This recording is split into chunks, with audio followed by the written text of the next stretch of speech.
Halo sahabat Indonesia, kita bertemu lagi di Hot News, kanal TV Anak Bangsa. Kali ini kita tetap membahas tentang situasi yang masih demam-demam di Jakarta dan Indonesia, Pak.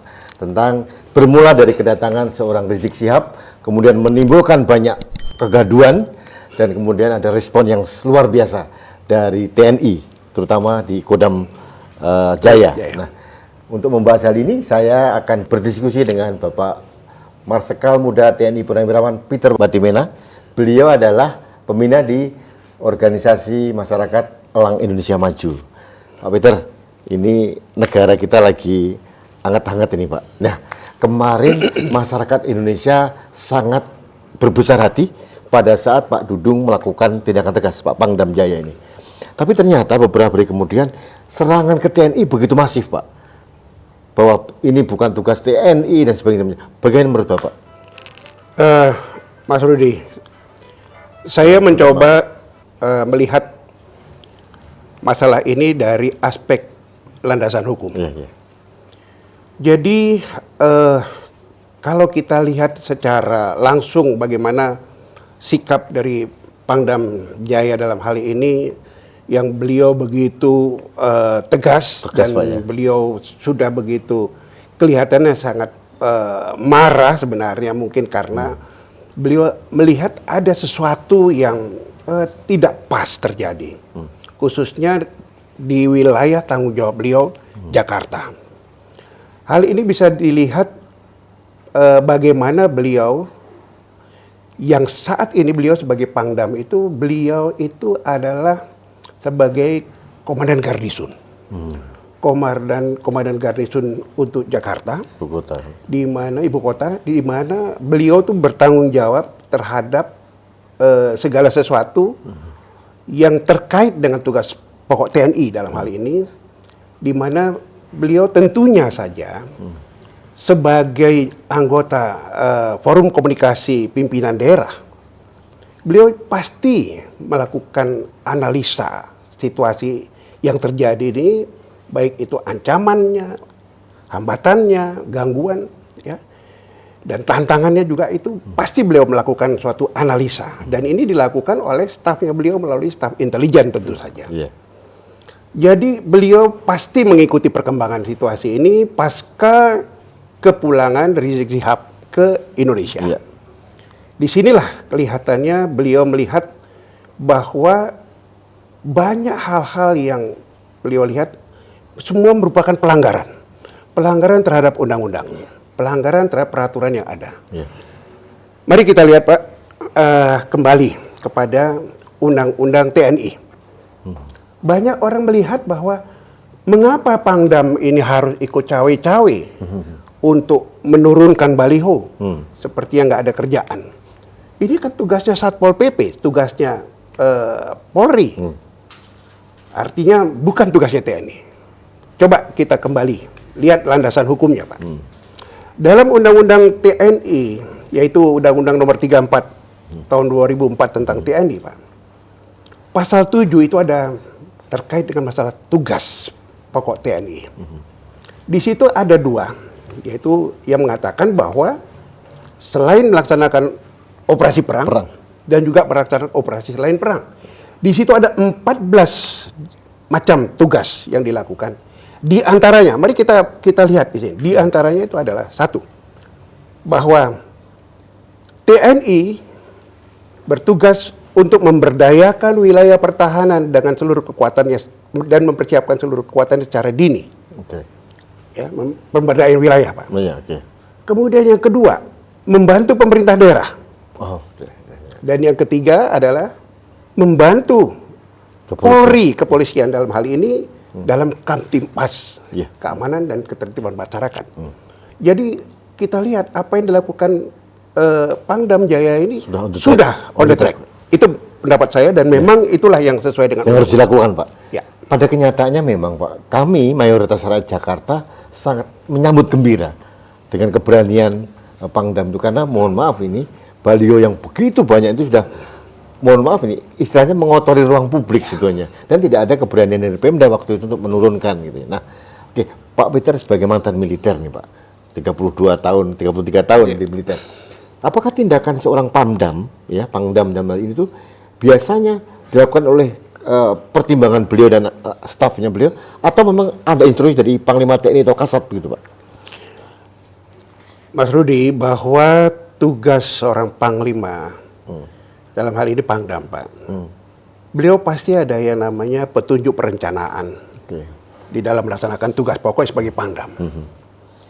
Dan semua yang dilakukan beliau ini tentu saja berdasarkan aturan yang ada, berdasarkan arahan yang ada, dan tentu saja berdasarkan satu pertimbangan yang dilakukan beliau sebagai Panglima. Iya, iya. Beliau sebagai Panglima tentu saja mempunyai aparat, Pak. Baik itu yang terkait dengan masalah intelijen, kemudian beliau mempunyai aparat dari tingkat Kodim atau Korem, Kodim, Koramil, sampai di bawah tingkat Babinsa. Dan beliau pasti mendapatkan informasi ini, Pak. Sebagai Pangdam, beliau mempunyai tanggung jawab, tugas dan tanggung jawab yang dipertanggungjawabkan ini, yang dipertanggungjawabkan kepada atasan beliau dalam hal ini adalah karena pembina itu adalah Kasat, sedangkan penggunaannya itu adalah Panglima TNI. Pasti beliau melaporkan kepada atasan beliau apa yang dilakukan, dan ini dilakukan dengan penuh tanggung jawab.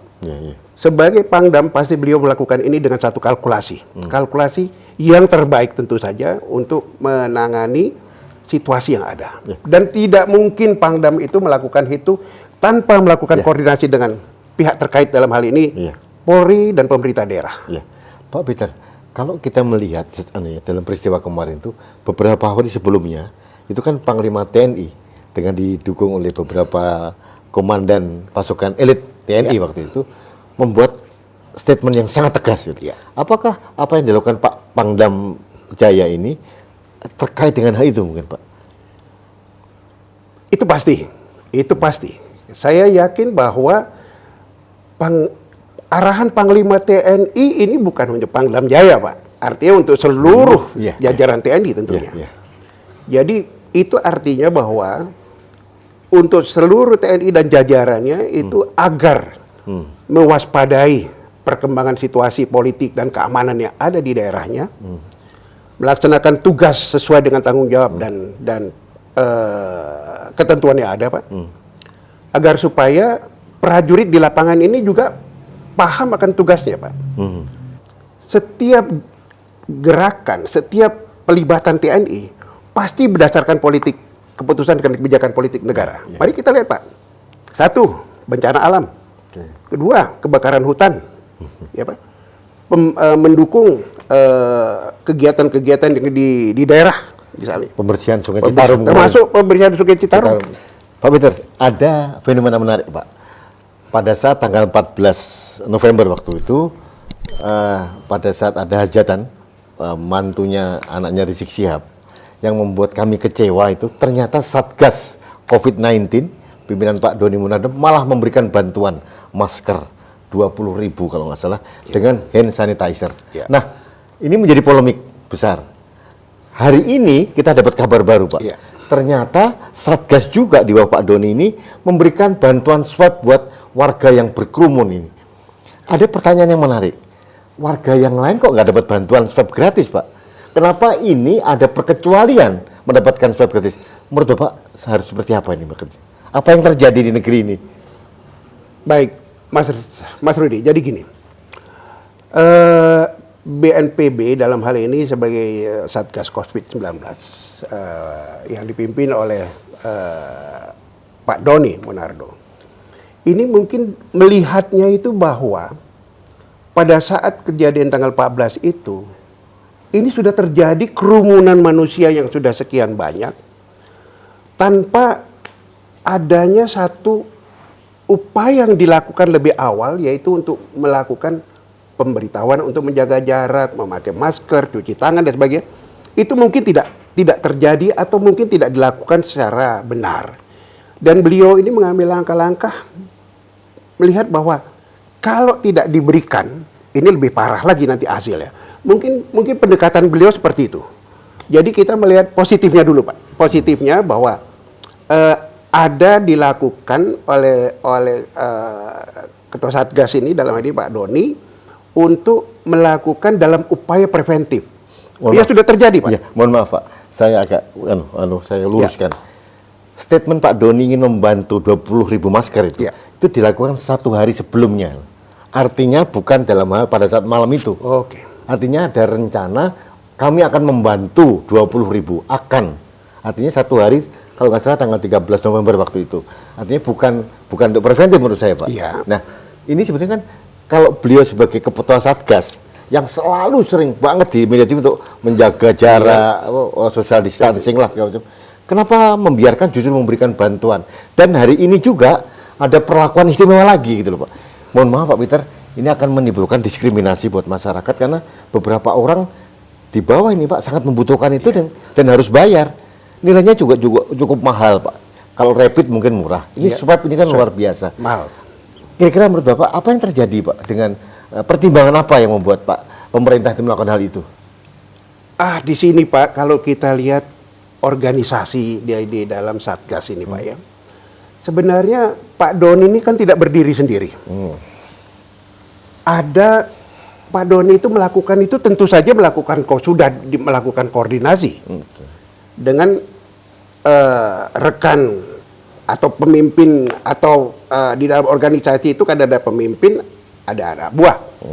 Salah satunya pemimpin itu adalah mungkin Pak Doni, tapi ada pemimpin yang lain. Misalnya di situ ada Pak Erlangga sebagai Menko Perekonomian, di situ ada Pak Erick Thohir kalau tidak salah.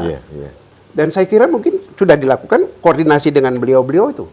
Ya memang Pak, kalau kita lihat sepertinya kok adanya perlakuan diistimewakan yang daripada masyarakat lainnya, yang dimana masyarakat lainnya harus membayar misalnya gitu untuk melakukan swab.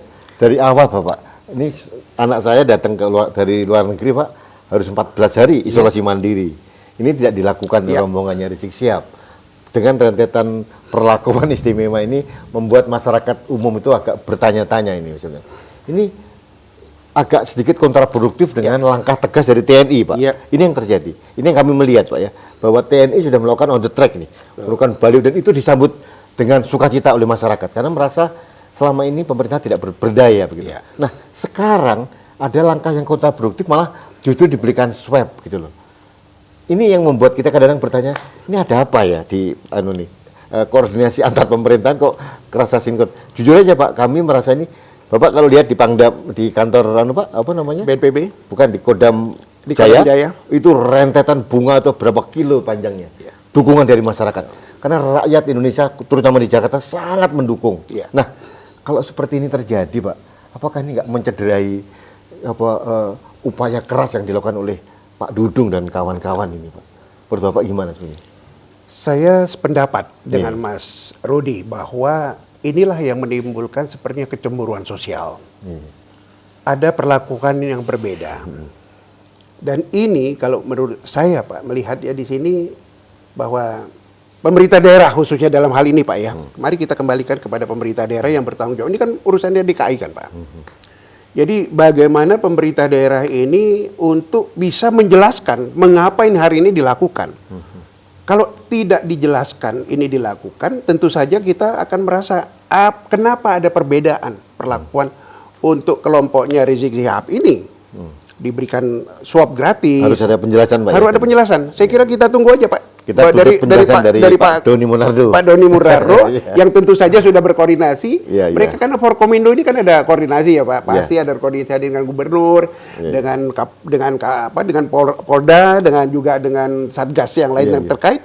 Dan meskipun pasti juga laporan juga kepada ketua pimpinannya Pak. Cuma meskipun kami merasa ini agak sedikit janggal sebenarnya Pak, bahwa bantuan dia denda 50 juta Pak.